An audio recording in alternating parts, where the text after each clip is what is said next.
soo wacay wuxuu yiri ninaga shit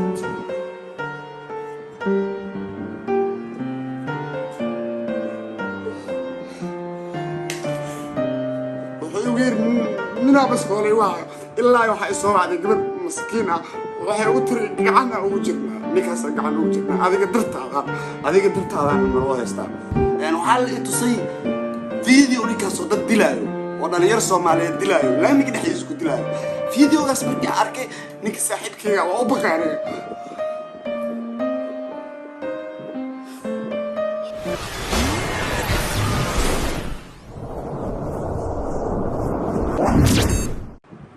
بسم الله الرحمن الرحيم السلام عليكم ورحمة الله وبركاته Soomaaliyeed meel walba joogto salaamaya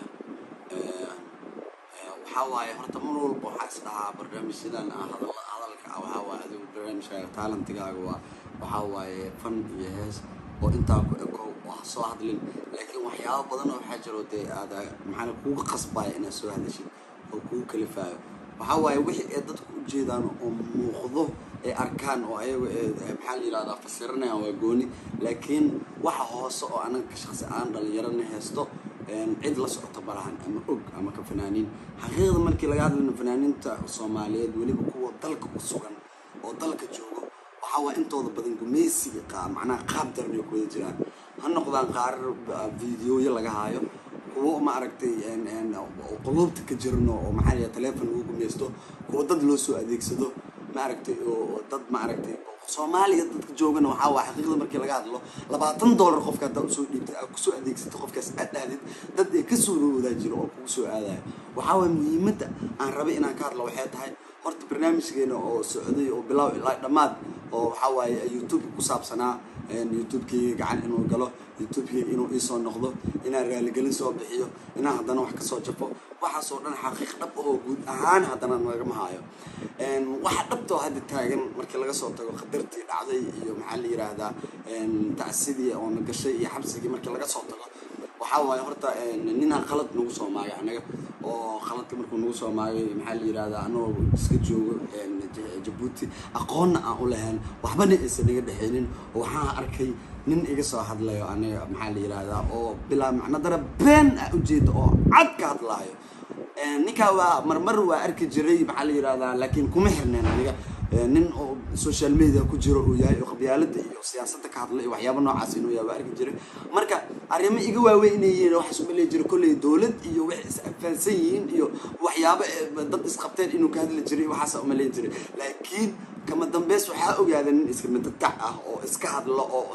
siyaasad xataa aan waxba ka aqoonin dawlad aan waxba ka aqoonin qabiil aan waxba ka aqoonin because ilaa hadda qabiilku uu yahay iyo qoladu uu yahay ama aqoon u maleeyay mana maleenayo dadku uu sheeganayo inuu ka dhashay because qofka waxa dadku uu sheeganayo dad wax cishto oo dad macnaha maxaa la yiraahdaa qabiil Soomaalida kamid ah oo la yaqaano oo magac ku leh oo dad ka dhashay oo siyaasiyiin leh oo dhalinyaro leh oo fanaaniin leh oo wax walba leh oo waxa qofkan haduu qaldan yahay qabsan karo laakiin aniga hadda waxa aaminsanahay shakhsigaas asiga ah waa magaciisa qaadin oo Soomaaliya oo dhan ay wada ogtahay YouTube-kiga hadda kor gacanta u gali jiray waxa in uusan qolaba lahayn qof qol cid oo ka dhashay ama loogu dacwado uusan lahayn xaqiiqda markii aan ka hadlayo horta aniga cid aan ka baqayo ilaahay ma jirto maxaa daraadno waxa igu kalifay in aan aniga inta soo fariisto oo aan live inta soo galay YouTube oo aan soo dhaw maxaa la yiraahdaa apa social media tahay maxaa la waa ka baqaya kana waa ka saaraya waxa aniga waxa soo wacay nin dhalinyaro ah oo YouTube-kiga hayo oo walaalkayga deeq darajo oo Kenya degan oo meeshaas joogo waxa oo dad is-aamin aan ahayn YouTube-kiga asoo 8 ku maraya u dhiibay deeq darajo oo aan waxba ahayn waxna aan ka jirin waxa gacanta ku soo qabtay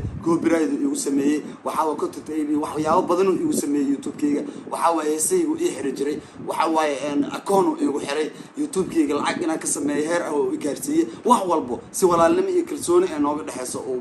isla marnay waxa qof aaminay aan nafteed aan ku aaminay waxa wixii uu soo diri jiray wax walba uu sameeyay jiray okay dee ninkaas aniga saaxiibkayga maanta haddii uu gacan uu galo ama gacan bini aadan ama qof uu gacanta ku dhigo waa ku khasbanahay in youtube muhiim iima ahan naftiisa ii muhiim ah soomaali maxamed ha ogaato ama ha ka dhaadhacdo aniga ku adkaysi waan ku adkaysan karay ninkaas markaan lahaa 48 saac hawada kaaga saaray markuu ilaaha aan lahaa xaniyahaaga fuul waxa iga qaadi kartid ma lahan anoo muqdisho dhex joogo oo aan cidna ka baqaynin oo aan isdheyn qabiil aan aaminsaneen oo kan yahay daarood iyo fitri ka dhaay qabiil iyo inta ku jirta iyo waxaas igu jirin xaniyahayga ninnimadeeda anoo kalsooni kale aan dayeen cidna aan dayeen ama cidaas ka dhicinaysa aan igu jirin ama qofna u soo marin rabina ninnimadeeda iyo xaniyahayga ku hadlay inuu soo waxba iga qaadi karna ogaa because banaaniinta muqdisho boqolkiiba 99 gacanta ugu jiraan nooca gacanta ugu jirna aniga ma ahaan ma fahamtay uuna igu soo qaldamay Djibouti uu ka soo bilaabo iga soo daba dhigtay waan ka aamusay shibanka ere waxyaabo badan oo ka hadlay Djibouti uu jooga gaaja ku dishay kan uu ka hadlay waxyaabahaas uu ka hadlay waa ka aamusay ilaa muqdisho imaade waxa waaye wuxuu ilaahay farmaajo iyo maxaa uga soo hadashay arintii hadana shibanka ere wuxuu yiri showga ma qayb gali kartid macna salku ii saare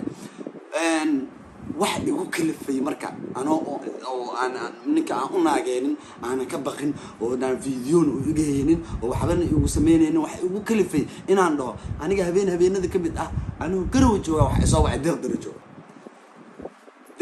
soo wacay wuxuu igu yiri ninaga shit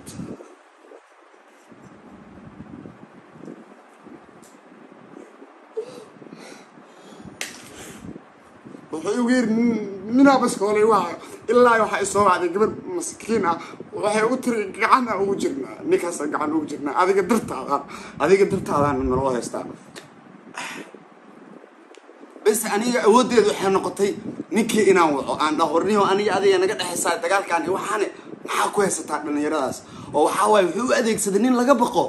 oo rasiid nuur Allah markii aan ka daba tagay aan dhahay war ka baqin waxba idinku kuma sameey karo waxa la itaha Ahmed Rashid aan dhahay waxa la itusay video ninkaas oo dad dilaayo oo dhalinyar Soomaaliyeed dilaayo laamiga dhexdiisa ku dilaayo videogaas markii arkay ninka saaxiibkayga waa u baqaanay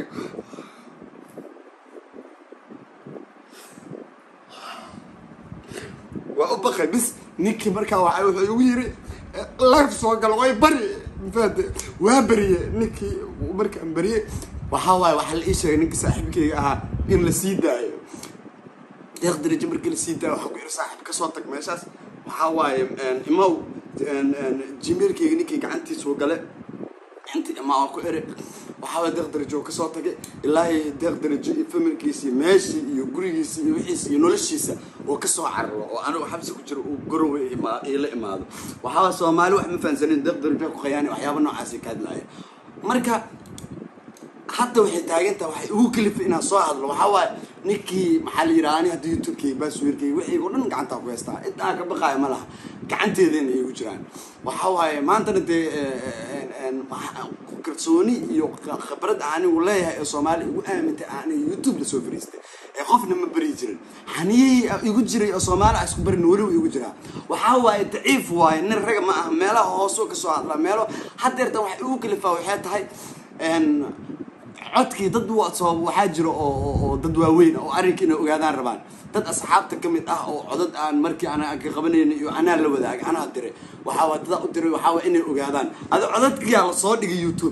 يوتيوب رجع مسوي يعني نكاسي يعني يوتيوب كي يقوم مسوي الناس عايشيني يوتيوب كي حنيه مركه اللي يجي قادر يوسوي عليه هبي إنه ذيك من أنا تقص اللي جو تاخذ تلفون قاعد لا يعركي ونكاس أحمد رشيد الله قاعد لي وأحمد رشيد كان تلفون قاعدني تاخذ وحنكو يري صاحب أذانك نكلي يرى أحمد رشيد وقلي كعنت يوتيوب كي وحاول حدر تاني أذانك أساسا وحال يرى يجي لي وحنا إيجا ما قال لهم يوتيوب عصبا أنا حتى سمستي يوتيوب كاسنا وحاول أقوم بهني لكن حقيقة درتوا كسوها الله يبقى يري أصلا سرفتي صدورة أو كبقاي سومالي محمد سرفتي سو كبقاي أحمد رشيد ويوتيوب كي يسوع اللي أنتوا وعي أنا لبر يوتمين أنا وعن وصاق لقد كن كل يرادو أنا هبلاي هبلكا على سو مركو صاق لي وحير يكوجو ريجيا سيدي يوتيوب كي أوجو ريجست محل يراد أو أن دقدر جو بسوير كي وحياتنا يبدله بس مركز ولا لمو ويقعد صدق يري محل يراد إيه صاق اليوتيوب أنا وأكبرها إيه شيء بس إن يوتيوب كي أوجو ريجلي أنا بس أنا شيء كذا ماشي كاتي وحول عارف لها سيدي يعني علي بس هادرتان على كل حال مهمة يسوي فريسة وحياتها وأنا إنه تصيا بقصة لبرجي سنوات قانان وحق صدري وحواي حياة كاجر ووعيا وحليها وحيابة وتبحالي هذا قابينية فيديو وكاتوبيا كانوا دوبيا ماله خاصة ماشي نك رجل جمر ونقص عمريا مفهمت سو مالي محمد وحق الشجاعة أنا قهرت عنك بقايا ملها يوتيوب كمان تدوح وذاك بحو فيديو يوتيوب وح أقبلنا ملهن وحاول أنا ونور هاي dad baa ka dhashay Soomaali Maxamed aan ka dhashay 20 jir ahay mar walba jaanis ah haysta aniga laakiin waxa inii sheegaya dhalinyarada Soomaaliyeed waliba fanka dhalinyarada fanaaniinta in ay gumeesi ku jiraan intooda badan gumeesi idinku waxay idin soo gudbiyaan farxada idin la wadaagaan heesa idin soo gudbiyaan laakiin xaqiiqada marka idin kala hadlo dhalinyarada gumeesi intooda badan ku jiraan waa loo caag jugleeyaa qaarkood video waa laga hayaa qaarkood wax walba lagu sameeyaa qaarkood dad loo adeegsadaa raga loo adeegsadaa ninkina ilaa ay hadeertaan waxa dadku daba taagan yihiin ee sheegaan waxay tahay muxuu idin daba taagan yahay sharma muxuu uga soo hadlay dadku waxay isleeyihiin hadeer sheekada weeb aamuste muxuu sharma iyo hadana uga soo hadlay waxa waaye wax uga soo hadlay dadku kala feeso naagu dhalay wali cagto noo saaraya waxa waaye hadana annaga nama soo aadi karo oo nimadiisa annagu naguma soo aadayo nooguma cag jugleenayo meelaha hoose iyo gabdhihii iyo xaafadihii iyo familkii nagala maraaya dagaalada ciifeed cidiya hoosteedu nagala diraaya waxa inii sheegaa aniga hadeertaan deeqdarajo walaalkayga waa isla joognaa waxa waaye ilaa iyo ambeel oo waxa waaye ilaa iyo familkiis u baqaan heerkaas soo maraaya oo la yiraahdaa maxaa la yiraahdaa inta loo idin diraaya oo aniga xataa la idhaa waa inta lagu diraya waxa waaye annagoo dalkeena joogno oo dhalinyaro Soomaaliyeed ah oo dalkeena joogno oo anoo dalkeena joogno dhibaatada jirto dalkeena loo ogyahay horumar ku sameeyno dad hadana xagga joogo oo qurbahaas ku nool oo nabad ku nool oo free ku nool waxay nugula dhaqmayaan waxyaabo ayna u dul qaadan karin fanaaniinta Soomaaliyeed qaarkood inta badan hore ugu soo dul qaateen waxa idin sheegay ana qof bini aadan aan ka baqaayo ma jiro ciilka iyo ilantana wax ay keenayo waxay tahay aniga hadii aan adkaysto oo ninnimadeeda aan ku adkaysto oo wuxuu yahay aad waxa waa meel aan ka damqanayo rag ama dhalinyaro ama gabdho iyo dumar iyo xaqooda naga soo maraya iyo meel aanan maxaa la yiraahdaa dad aan hadhoon eed aniga tusano koraysa oo dartiina wax walba noo gaaraan leey Soomaali Maxamed aniga waxaan rabaa in ay ogaato dib زائد فنانين Soomaaliyeed aniga u hadlay afka fanaaniintu ku hadlay waliba kuwa dalka ku sugan dhibaato زائد naga heesato xagaan iyo maxaa la yiraahdaa dadkan ku sugan dhankaas maxaa la yiraahdaa qurbaha hadalka aan ku dheeraanaynin Soomaali Maxamed waxa waaye waa ka raali gelinayaa xanaaqi iyo kuleelka iyo hadalka aan ku hadlay waxa waaye arinka ina ogaataan arinkaas meesha uu marayo ninkaana uusan naga dabaharin agta uu noo saaray hadana waxa aan ka sii ciisoonay waxay tahay afka uu ku hadlay xaniisa maaha ninnimadiisa maaha raganimadiisa maaha mar walba aan ninkaas ina ka hortaga aadamco waxa ay soo hor istaagayo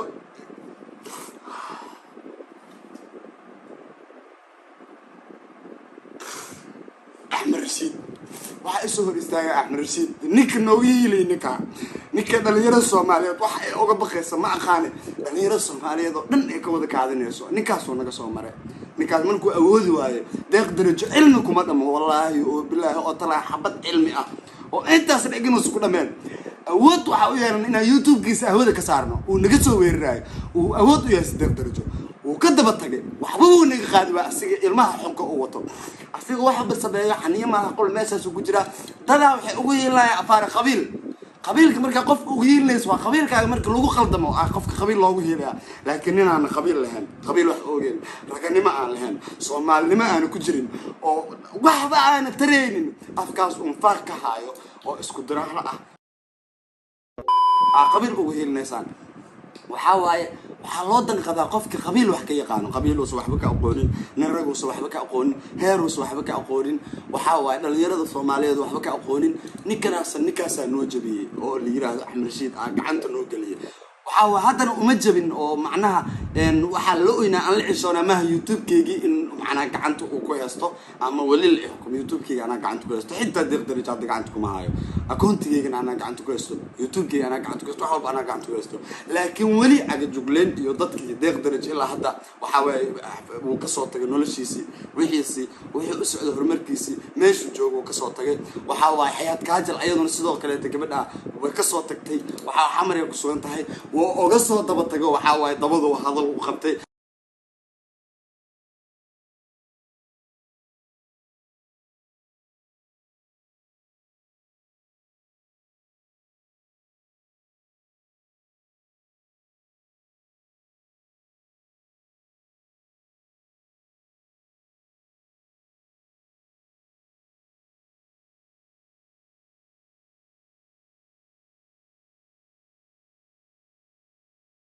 wuxuu dadku ugu booteenayaan waxay tahay oo dadku dhan uga baqayaan dhalinyaro Soomaaliyeed fanaaniin Soomaaliyeed iyo dad fara badan oo hadda magacyadooda inta kasoo qaadeen oo hore wax ugu geystay oo fiidiyoyo ku saystay inta badan ninkaas dumarku wax ku sameeyaa rag wax kuma sameeyo ragna wax kama yaqaano waxaan aaminsanahay inaysan waliba rag is arkin haddii rag is arki lahaayeen ama maanta uu Soomaaliya joogi lahaa waxa waay ninnimadiisa la tusi lahaa waxa uu asiga yahay buu arki lahaa Soomaali Maxamed waxa ogaataan ninkaas inuu dhib ugu haayo dhalinyarada Soomaaliyeed inuu dhib ku haayo ma fahanteen waxa waaye anigu inta hadalkaas wax soo gudbinaayay oo muhiimadu ay tahay waxa waaye oo raaligelinta aan dhaweyta bixiyay ama baryada aan baryahay ma ahan wax aniga asiga ka baqay ama cilmi uu iga badiyay ee deeq daraja baskoolad madax looga haaya xaniyo gurigiisa loogu tagaa ku yiri ma fahanteen si familkiisa loo tagay waa la soo waxay marka aniga awood kale oo ii furneed ma lahan wada kale aan sameeyaa in ninkaas tawaco aan baryo oo video soo duubi dhaho aan video u soo duubo wada ahayn ma lahan markii tii ay dhacdo isla subaxii qadar ay qabsatay oo xabsiga gale oo taasiya ay gashay ninkii ilaa hadda uu dib taagay alaa kula hadalka waxa ku soo xiraaya muhiimadu ay tahay waxay tahay ninkaas asiga ah inuu wali cagta oo noo saaran yahay oo nadabahaayo waxa waaye anigana ma aan shakhsi u dabahaayo waxa waaye ninka deeq daraja oo dhalinyarada walaalkayga ah iyo waxa waaye bahalkii maxaa la yiraahdaa teeda anoo dhan family waa ka dhalanay qofka familkiisa anoo maxaa dadku isdhaana laga yaabo dadkan maxaa la yiraahdaa familiadooda ma meesan waxba qaban karin oo ninkaas yaa horta family wax qaban kara family qofka markuu familkiisa loo ogaayay meesha ka soo jeedo ninkan familkiisa lama ogo wuxuu yahay kama soo jeego qabiil uu sheegtaa qabiilku uu sheegto wuu sheegtay aniga hadda qolada raba sheegan karaa laakiin dadka aan ka dhashay waan dhex joogaa waa kuwaana ayaa ka dhashay waa sheegay waan ku faana waa ka dhashay Soomaali Maxamed guud ahaan uga dhashay laakiin qaasatan ma jeerteena ka soo jeeda qabiilkan in la isku barto waa muhiim maahan qabyaalada qulubta ma ahan ma fahanteen laakiin muhiimadu waxay tahay ninka meel loo raacdo ma lahan oday cista ma lahan nabadoon looga dacwado ma lahan dad loo mara ma lahan wuxuu yahay ma lahan saasay tahay dad ugu sii heelinaya qabyaalada iyo Soomaalinimada iyo qabiilkaba waxba ka aqoonin marka waxa uu sheegayaa Soomaali Maxamed arrinka inay saa u ogaato videoga wax igu soo kalifanay arrinkaas ahayd waan in salaamiya kuma sii dheeraan karo waxa waaye hadii hadalka inta ka badan ku sii dheeraadana hadal ay iga tagay Soomaali Maxamed salaamu calaykum waan in salaamaya goodbye